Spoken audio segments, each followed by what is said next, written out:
في يوم 17/1/2025 بتودع جماهير انتراخت فرانكفورت بكل شغف أهم نجم فيها، والملعب بيتهز بصوت التسقيف من كل الحضور اللي في الاستاد. لوهلة ممكن تفتكر إن ده لاعب بقاله سنين في النادي أو أسطورة وهيعتزل، ولكن الاحتفال والوداع بالشكل ده للاعب ما كملش غير 1.5 سنة فقط مع النادي. بس اللحظة دي ما جاتش من فراغ، دي نتيجة سنين تعب وضغط، إصرار وسط تحديات ما كانتش سهلة. من ملاعب ناشئين في مصر لمواجهة أعتى الفرق في أوروبا، كان كل خطوة ليها تمن، وكل هدف كان له حكاية عشان يقدر يخلي صوته يتسمع في ملاعب أوروبا ويخلي الجماهير تهتف باسمه. كذبني مرموش، مرموش حوش حوش، من يحوش مرموش؟ الفرعون المصري عمر مرموش يوصل العزف على النوتة الموسيقية المصرية، يواصل العزف المنفرد في هجوم الأينتراخت. وعلى عكس قدوته محمد صلاح، مرموش جه من بيئة مختلفة.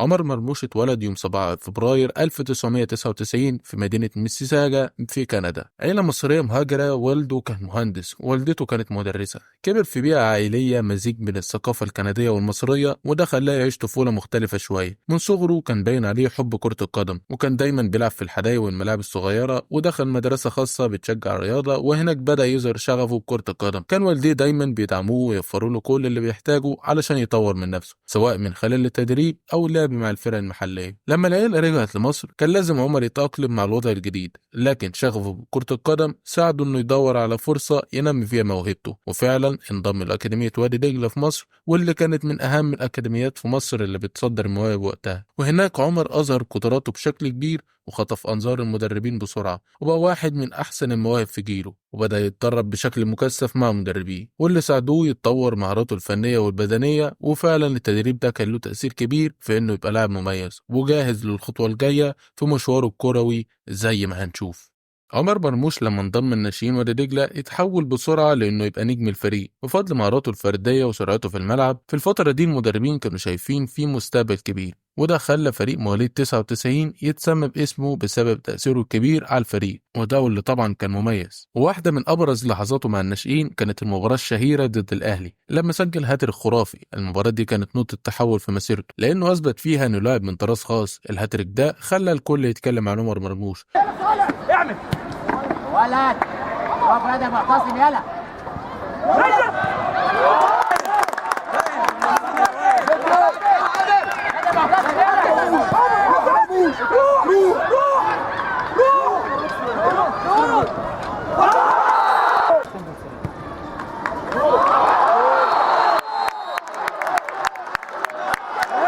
وبدأت الأنظار تتركز عليه. قصة الهاتريك كانت بتدل على قدرته الكبيرة على التألق في المباريات الكبيرة، لكن الملفت بالنسبة لي هو تسجيل الفاول على غرار الفاولات اللي بيسجلها النهاردة، واللي بقت ماركة مسجلة باسمه، واللي طبعا حقق رقم قياسي فيها وهنتكلم عنه إن شاء الله قدام. وكمان كان في هاتريك ليه قصة مع المحلل تامر بدوي، واللي كان بيتدرب فريق في الناشئين ساعتها لما لعب ضد عمر مرموش، وكلامه عن خطته الخاصة إنه يوقف حتة عيل عنده 15 سنة بالشكل ده. في ولد مع عمر مرموش في الفصل عمل ايه؟ كسبه 9 يا كوتش. طب ومرموش هاتريك، كسبه 11 سوبر هاتريك. ادي تعليمات، هيفوت من الاول ماشي، هيفوت من الثاني ماشي، لما يفوت من اللعيب الثالث لازم تعمل فاول. من الدقيقه 84 للدقيقه 90 3-1 عمر مرموش هاتريك. مرموش في الموسم ده في مرحلة الناشئين قدر يسجل 44 هدف في 26 مباراة عشان الموسم اللي بعده يتصعد لأنه يلعب مع الفريق الأول لوادي دجلة، ودي كانت بداية تحوله من لاعب ناشئ لموهبة صاعدة بسرعة في سماء الكرة المصرية. في خلال الفترة دي والد مرموش كان حازم معاه جدا، لأن عمر كان عاوز يسيب المدرسة ويخليه مع الكورة، وده ساعد بشكل كبير جدا على تطوير ثقافته بشكل كبير. انت كنت عايز تعمل حاجة وقف لك فيها، قال لك لا. كنت عايز اخرج من المدرسه، ما كنتش عايز اكمل، امشي من المدرسه، ما ذاكرش خلاص، العب كوره اكمل. لما طلعت الدرجه الاولى انا بحس ان الواحد لو يعمل حاجه يخش فيها 100% يعني.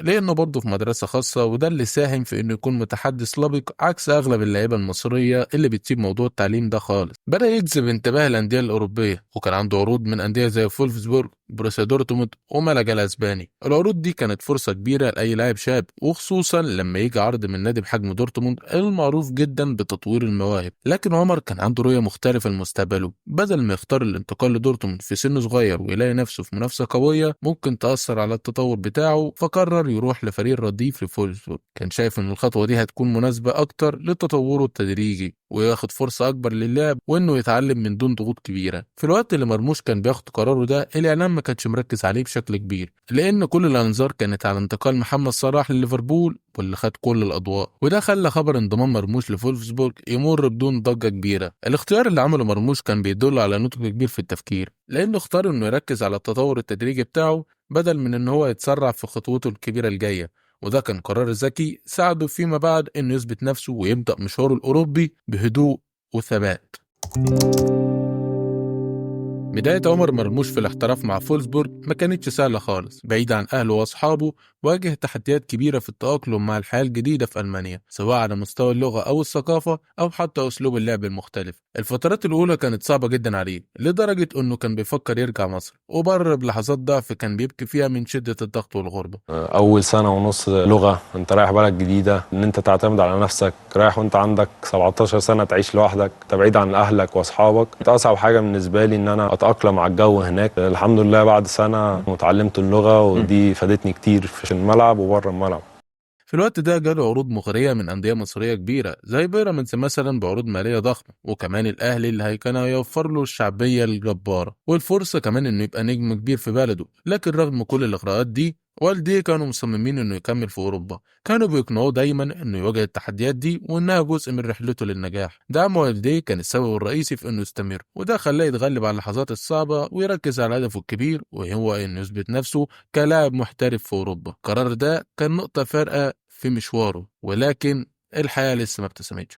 بعد مرور 3 سنين مع فريق الرديف لفولسبورغ، عمر مرموش قدر يحقق تقدم كبير في مستواه سواء على المستوى الفني أو البدني. اشتغل بجد على تطوير مهاراته في الكرات الثابتة، وده ظهر بوضوح في الفترة الأخيرة من خلال أدائه في المباريات. أصبح عنده قدرة مميزة على تنفيذ الركلات الحرة بدقة عالية. كمان مرموش ركز كتير على تطوير قوته البدنية عشان يقدر يواجه التحديات في الدوري الألماني والمعروف بالقوة والسرعة، وبالإضافة لكده اهتمامه بتعلم اللغة الألمانية ساعده إنه يتواصل بشكل أفضل مع زمايله والمدربين بتوعه، وده طبعا انعكس بشكل إيجابي على أدائه في الملعب. السنين دي كانت فرصة لعمر إنه ينضج كلاعب ويطور من كل جوانب لعبه، وأخيرا تم تصعيد عمر مرموش للفريق الأول لفولفسبورغ. لكن المشاركة الأولى ليه ما جاتش غير بعد 10 شهور، وكانت في مباراة ضد باير ليفركوزن ولعب فيها 14 دقيقة بس. ورغم الحماس اللي كان عنده للانطلاق في مشواره مع الفريق الأول، الأمور ما مشيتش زي ما كان متوقع. الموسم اللي بعده ما كانش كويس برضه، ومرموش شارك لمدة دقيقة واحدة بس في مباراة ضد كولن، وده خلاه يشعر بالإحباط لأن الفرصة كانت قليلة جدا لإثبات نفسه. فبعد الموقف ده قرر مرموش إنه لازم ياخد خطوة جديدة ويبحث عن فرصة تانية يقدر يلعب فيها بشكل مستمر. من هنا جت فكرة الانتقال لنادي سان باولي في الدرجة التانية،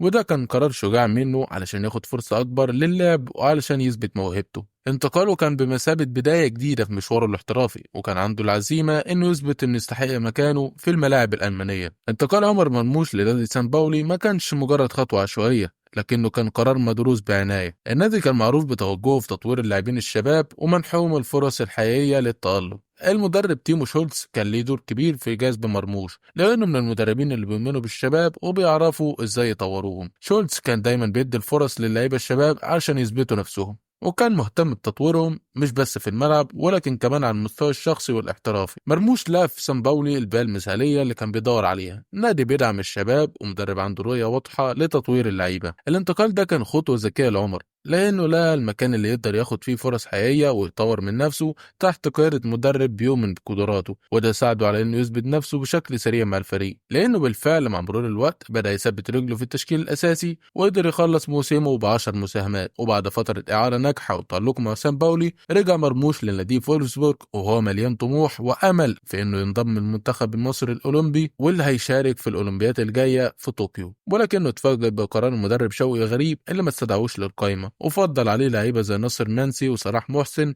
والقرار ده كان صدمه كبيره للعمر والجميع المتابعين، وخصوصا انه كان شايف انه يستحق مكان في المنتخب بالنسبه طبعا للاداء بتاعه. عمل ايه النهارده عمر بقى؟ هو ايه اللي الناس شايفاه في مرموش احنا مش شايفينه انا وانت؟ تصدق بالله احمد مدبولي قده 100 مره. بعد الاستبعاد ظهر مرموش في حوار مع موقع كينج فوت واتكلم بصراحة عن خيبة أمله من القرار ده، وأكد إنه رغم الصدمة مش هيرجع للدوري المصري تاني، وفضل إنه يكمل مشواره الاحترافي في أوروبا. التصريح ده كان بيعكس إصراره على مواصلة النجاح في الملاعب الأوروبية ورغبته في تحقيق طموحاته بعيد عن أي ضغوط محلية.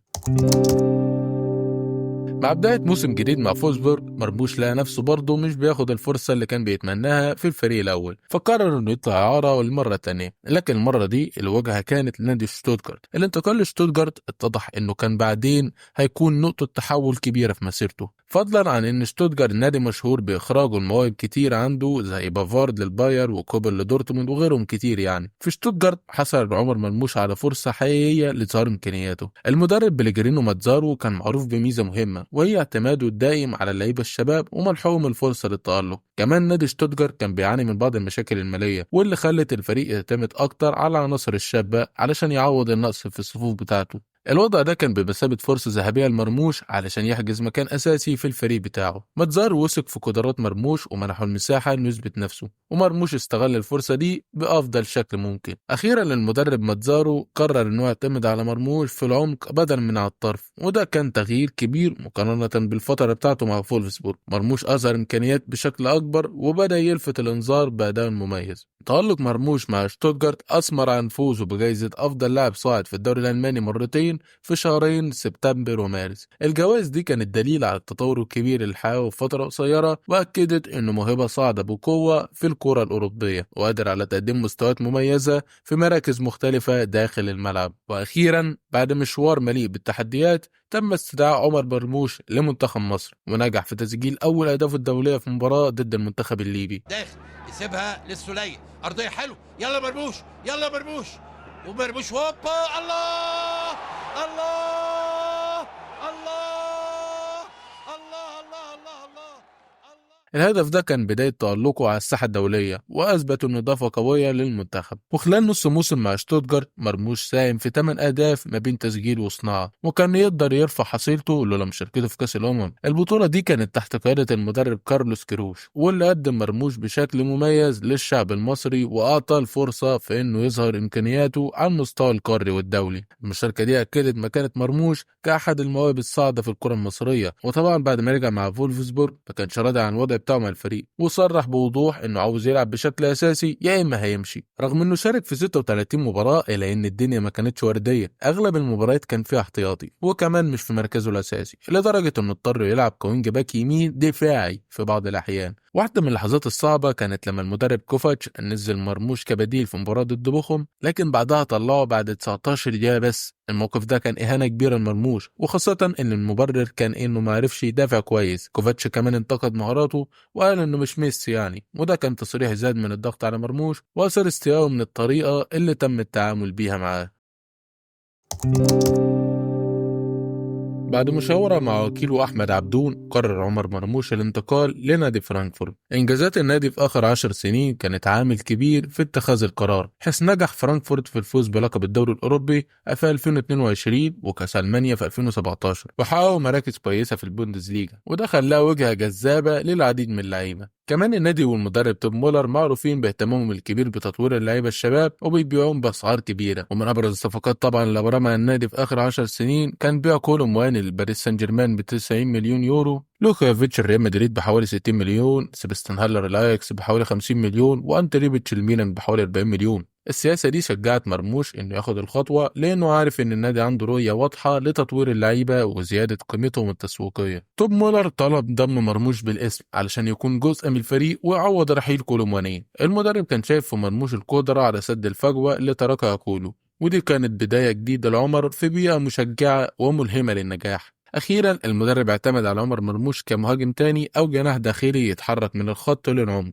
وده المركز اللي خلاه أقرب للمرمى وساعده إنه يساهم في تسجيل 23 هدف في 40 مباراة مع فرانكفورت. الموسم ده كان نقطة تحول في مسيرته، وشهد لحظات تجلي المرموش اللي هتتأكد أكتر في الموسم الجاي. وطبعا من أبرز لحظاته في الموسم ده ساعتها كانت مواجهاته ضد الفرق الكبيرة. في مباراة مثيرة ضد دورتموند انتهت بالتعادل 3-3، مرموش سجل هدفين وكان نجم اللقاء. Bundesliga penalty. It's Omar Marmoush who scores for Frankfurt. Buta again deflection. Again the goalkeeper responds, but can't keep out Marmoush, who doubles Frankfurt's money. كمان في مباراة ضد بايرن ميونخ ساهم في تحقيق فوز كاسح بخماسية وتسجيله ومساهمته في 3 أهداف. Off the crossbar from Shamey and then in on the rebounds. Marmoush strikes. And playing catcher, here's Marmoush. Still going Marmoush, Larsson. Hugo Larsson! Oh, that's neatly done. Oh! It's another one. الأداء ده أكد إنه أصبح من العناصر الأساسية في الفريق ومستعد لتحديات أكبر في المستقبل. في الصيف ده جاله عرض مغري من نوتنغهام فورست. طبعا ما تنساش إن حلمه إنه يلعب في الدوري الإنجليزي الممتاز. إيه الدوري اللي نفسك تلعب فيه؟ الدوري الإنجليزي. الفريق اللي نفسك تروحه؟ توب 6، يعني اي حد من ال6 اللي فوق يبقى زي الفل. ولكن رغم الاغراء قرر عمر مرموش انه ما ياخدش خطوه لورا ويفضل مستمر في مشواره مع فرانكفورت، والقرار ده كان مبني على رغبته في استكمال التطور اللي بدأه وعدم الاستعجال في الانتقال لدوري جديد. خلال الصيف اشتغل مرموش مع مدرب شخصي على تحسين جوانبه التقنيه في اللعب زي التسليم والاستلام، وركز بشكل كبير على الركلات الحره. بالاضافه لده اشتغل على رفع لياقته البدنيه، وده كان واضح في اول مبارياتهم التحضيريه للموسم الجديد. ظهر بمستوى بدني عالي جدا كأنه كان في نص الموسم مش لسه بادئ اصلا، وده اثبت انه جاهز للتحديات الجايه بكل قوه. عمر مرموش وصل في موسم 2024-2025 لذروة مسيرته الاحترافية، حيث قدم أداء استثنائي يعكس نضجه الفني وتطوره كلاعب متكامل. الموسم ده بمثابة البرايم الحقيقي لعمر مرموش اللي قدر يثبت فيه إنه واحد من أهم اللعيبة في الدوري الألماني وفي أوروبا. في الدوري ساهم مرموش بشكل مباشر في 25 هدف بتسجيله 15 هدف وصناعة 10، وكان عنصر أساسي في نجاحات فريقه. بالإضافة لكده استمر في تقديم أداء مميز في الكاس، حيث سجل هدف وصنع الثاني، وفي الدوري الأوروبي برز كأحد أبرز النجوم بتسجيله 4 أهداف وصناعة هدفين، عشان يوصل إجمالي مساهماته في اللحظة اللي أنا بسجل فيها الفيديو ل 34 مساهمة، 20 هدف و14 أسيست في 26 مباراة. الأرقام دي مش بس بتعكس مهارته الهجومية، لكن كمان بتجسد قدرته على التأثير في المباريات الكبيرة والمساهمة الحاسمة في كل البطولات. عمر بينفجر وبيتحرر من كل القيود اللي كانت بتكبله، وبيقدم أفضل موسم في مسيرته. والأجمل من كده كمان هو وصفته لأكتر لعيبة مساهمة بالأهداف في أوروبا. والعظيم إن اسمه مرموش بيتحط في سطر واحد مع ليونيل ميسي في إحصائية استثنائية من نوعها، بتسجيله 3 فاولات في 3 ماتشات متتالية. الإنجازات دي تخلينا نفخر بالتأكيد، لكن اللي بيزينها وبيضيف لها بعد تاني هي الرحلة ذاتها. عمر انتزع النجاح ده، مشاله أميال لقدام في الوقت اللي كانت خطوة واحدة لورا بس قادرة تغمره تماما بالنجومية الزايفة والمحدودة. مش بالصدفة، التوفيق مطلوب دايما، لكنها أبدا مش ضربة حظ ويا صابت يا خابت. كلنا عارفين الشعارات الكلاشيهية عن الانضباط والالتزام وتجاوز الصعاب والخروج من منطقة الراحة، لكن بالنسبة لمرموش أبدا ما كانتش كليشيه، بل كانت عبارة عن حياته. مرموش أثبت إنه في قمة مستواه وقدم موسم استثنائي هيفضل في ذاكرة جماهير فرانكفورت لسنين طويلة. مرموش بيوصل إنه يكون أغلى لاعب أفريقي وعربي ومصري في التاريخ تحت قيادة جوارديولا، وما أدراك ما جوارديولا. موسم صعب على السيتي، واللاعب اللي شايفه جوارديولا إنه يكون الحل لإنقاذ الموسم هو عمر. فبإذن الله تكون دي مجرد بداية، والجاي إن شاء الله مرموش نتمناه للتاريخ.